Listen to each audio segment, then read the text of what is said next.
Hi everyone, I'm Roberta. I'm Emma. And I'm Abigail, and this is The Globe Speaks. So today on this video we'll be looking at our last judge, our fourth judge that will be going into depth. And today we are looking at Samson. Samson is a very interesting character who I love. And so guys, let me ask you, what do you think about when you think about Samson? That one, I'll be honest. The first thing I thought of was strength. And then hair. Okay, we'll get into those. That's what I picture the hair. Okay. I'll say talented. Okay. Talent. Okay. All right. Well, thank Naive. Yeah. Selfish. Naive. Okay, I'm done. Okay, those are really good words, and we're going to delve into them. But for a bit of context, let's go into. Wait, Samson. what about your one word? Oh, my one word is, what do I want? I think he was strong. Yeah. That's my word. Yeah. Okay, let's go into context of Samson. So Samson was, he was a Nazarite from the womb. So that meant they couldn't drink no wine, touch or eat anything unclean, and they didn't cut their hair. So I'm guessing him was looking like Hercules hair. Hercules. He married a Philistine and they gave a riddle to his bride. But obviously in the Bible we see that his parents weren't okay with this. But you know, he went against them. And he gave his a riddle to his bride, and the bride was there trying to figure out, and then, the people tried to figure out. That's the people. But then his bride betrayed him, and he gave the answer to the people, and so he killed the Philistines and ran. And then while he was running away, his wife was given to a companion, and then when he came back and found out, he burnt the fields, and the Israelites handed him over to the Philistines, but he killed them again. Don't know why. And then once again he found himself with a Philistine prostitute. The Philistines heard this, they came for him, but he killed them. And then we see the story of Delilah. He fell in love with Delilah. She was asking him questions, always nagging. Honestly, I don't understand. With that part, I just don't understand why my guy did not figure out what Delilah was up to. It's true. Because the questions that Delilah was asking, I'm saying, you should be able to. It's like, but what if he did know what she was doing? I don't really get No. You don't think? I think that's the naivety. We say he fell in love. We don't know what happens when people are falling in love. We don't know. That's interesting. Yeah, so Delilah was trying to trick him, and eventually he just told her the secret. Yeah, I guess it got to the point where it's like, I give up. Like, But it could have, because I mean, like, because even when Delilah was trying to get the information out of Samson, I like how he was like just giving Delilah, false information. But he was just jokey in that way. It's true. So it came across as jokey. Oh yeah, it came across as jokey. Yeah, we don't know. But then I was like, Delilah, like, you don't. That's my assumption anyway. It just came out like jokey. But what I want to say is, why Delilah? I guess both of them were like in their own world. But I'm like, Delilah, you think that Samson was telling the truth? Like, come on. It's true. Because if the first time he didn't tell you, and the second time, why are you trying? Unless this is me just inferring and trying to get the information out from what I've read, that she was just being patient. Like, eventually this guy is gonna tell me the secret. But then again, you won't be telling the Philistines what Samson has been telling you if you didn't know that it was true. Sorry, it's just so much. That's why we need to read the Bible, because there's some juicy stuff there. It's true. These judges. Yeah. So eventually we see that he gave up the secret. They came and denied.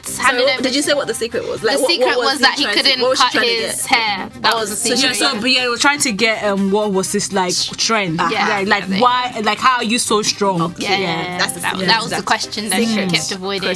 Yeah, because he had so outlandish answers. That's my that's what I think that when he was answering Delilah. Anyways, sorry, carry on. Yeah, so then he gave up the secret, and then God didn't strengthen him anymore, and then he was captured. And then while he captured, he prayed finally to God, and his strength was renewed, and he killed himself and more Philistines than ever. I think by then he became blind, right? They gouged his eyes out. They gouged his eyes out. That was the consequence. But then, like, either way, even though he lost a sense or whatever, he still was able to destroy what God wanted him to destroy. It's true. Yeah. Interesting. Oh, lovely. Okay, so we're looking at Samson. What was... Wait, hold on. Somebody's gotten like ding, ding, ding. I mean, for what? We'll probably delve into this a bit more. When you say what God wanted him to destroy, I feel like from our discussion with the power and the strength thing, God had left him at that time, right? Yeah. So I think maybe, like you said, talented. He might have just been a naturally talented, strong man who, at the last minute, was like, "God, please help me," and to the extent of like killing himself. He was willing to kill himself to kill. Is it so? It's true. We'll go back and read as well because it's very interesting. It was some new nuggets whenever you read something. I mean, like the whole Judges characters, they're just very interesting. They really are. And like where they come from. Yeah. Where, I mean, we can see, all of them. They had the humble beginnings, and then they become judges, and then and then they ending, the ending be not ending the way they should be ending. That's true. That's very true. Yeah. The end is but anyways. True. Yeah, but as in if we go back to the in another video we mentioned that there was always a verse that was said that God left them, they were doing things in their own eyes. So Samson did things in his own eyes, even though he was a judge. True. Okay, so what can we say about Samson's relationship with God while looking at all that madness that happened? His one was an interesting one because I don't feel like we got to see much of his relationship with God from what was written. It was more towards the end. We could see him acknowledging God. Because it came across like he was more like he didn't boast, but in his response to most things he was like, oh, because I am strong, I will be able to do it. He relied on his. I also think like what I said about him being overconfident. This is me interpreting it. That the fact that he knew his strength and stuff like that. Like if you know like you're strong or like you can do something. Curtail it or like I don't know. No, not curtail it, but like if like somebody comes to you and stuff like that, you'll be able to defeat them. You're so confident. Look at you. I won't be able to. You wouldn't even bat. One blink and they're down. So I think he had, even though maybe, I don't know, maybe he was communicating with God that we can't really see here. That was written. It's not written. But even though that was the case, he still like had that confidence that he thought he could do it himself because he knew his strength and one blow or whatever you're down. It's true. I was gonna even say he was chosen by God in the beginning when he was born of the Nazarite. I think it was like they had appointed that Samson was going to be the judge that God was going to raise, and that it says was his purpose, right?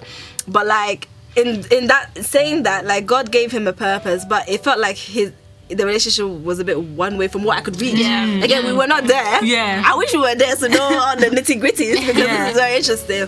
But it felt very one way, like you said. Like he knew he had the power, and because obviously he knew like God had probably given him the strength, like he could just go and do it. But we rarely get a chance of him like speaking to God like one to one, or at least with other judges we can see that they had their time. They were constantly like they had that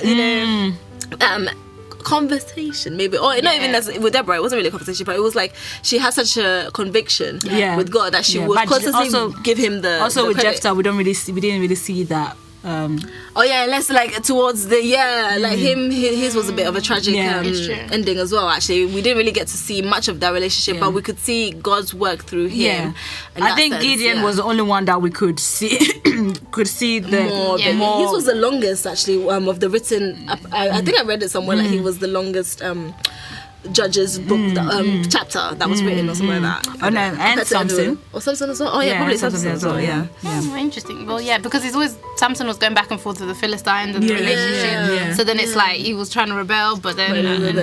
And I just wanted to quickly say, actually, sometimes when we read the stories in the Bible, we might not always see like God, especially in the Old Testament. God might not be directly mentioned, but we can see like as you read more, like you can see that the God's purpose has been worked through. So that's why we're discussing about like the relationship with God. It might not have been very obvious to us from what we read, but God is still working.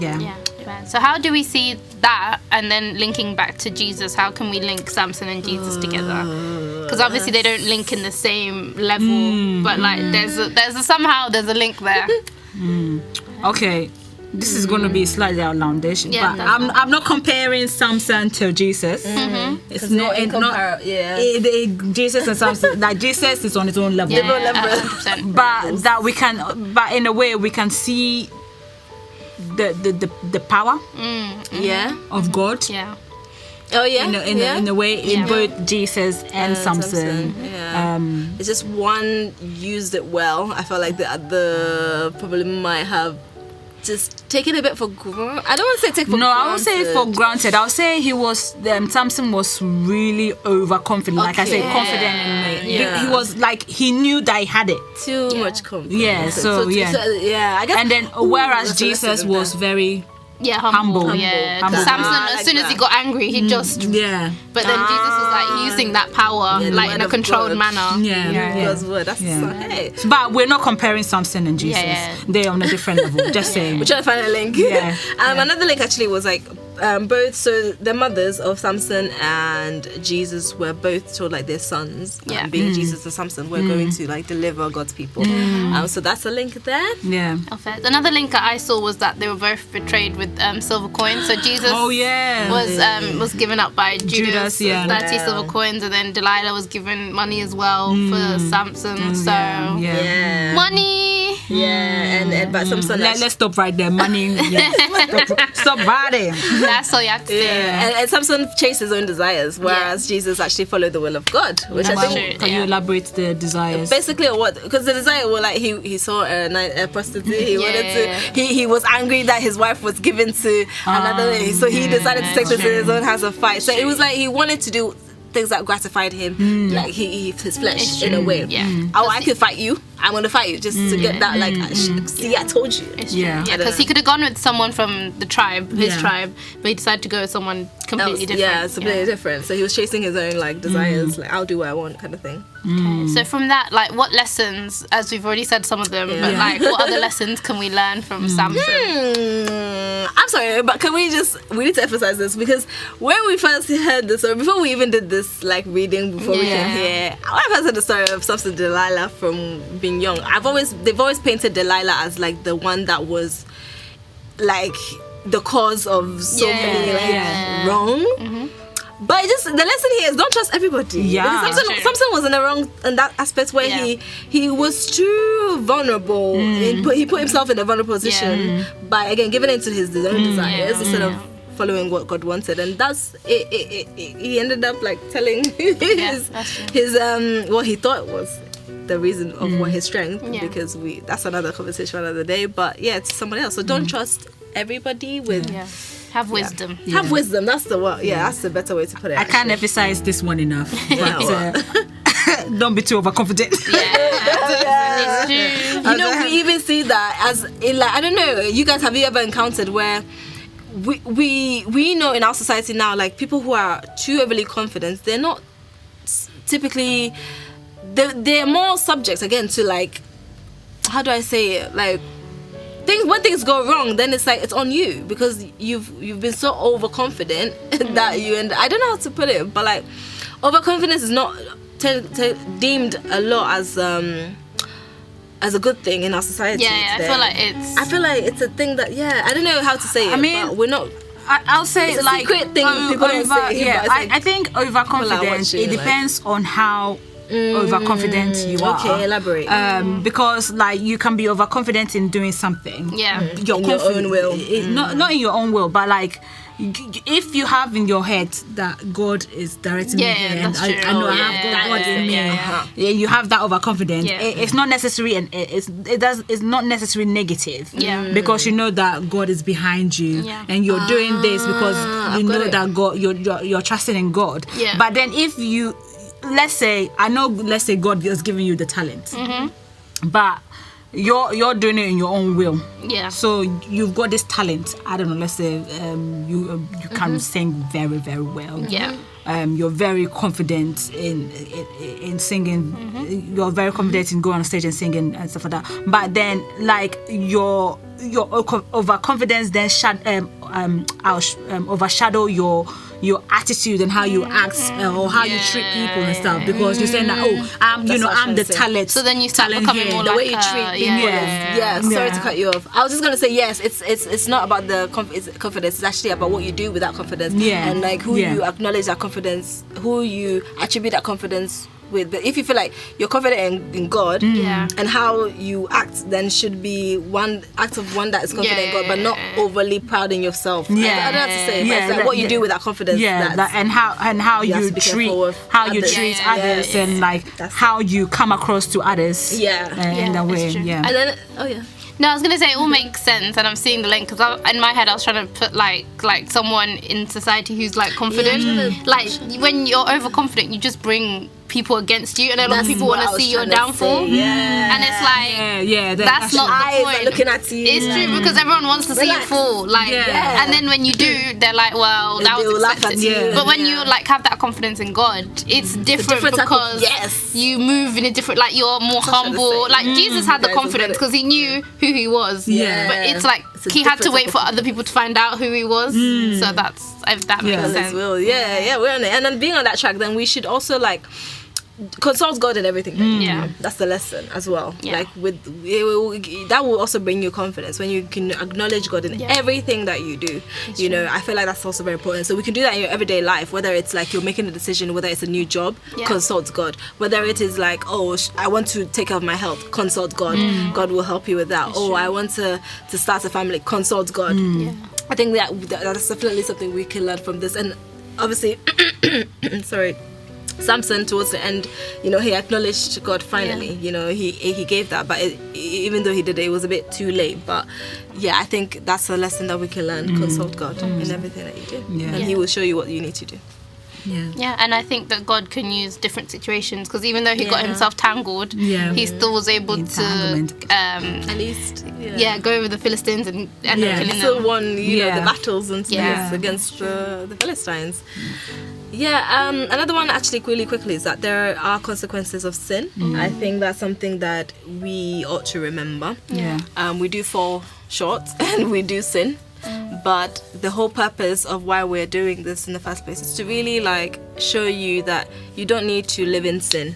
There is a way and the truth and the life, which is through Christ. He can show you the better way of living. Some people have chosen a certain way to live, but others have chosen to follow God's way. So if you also want to follow God's way, which is the best way to live, and you will not be left with the consequences of sin, like left to die, which was death ultimately is that consequence of sin, which Jesus came to save us from, then just be wary that follow God, follow Jesus. He is the right, who will lead you the right path. Amen. Away from destruction. Amen. And I also want to say a lesson that we can learn from the character is that God gives us the free will.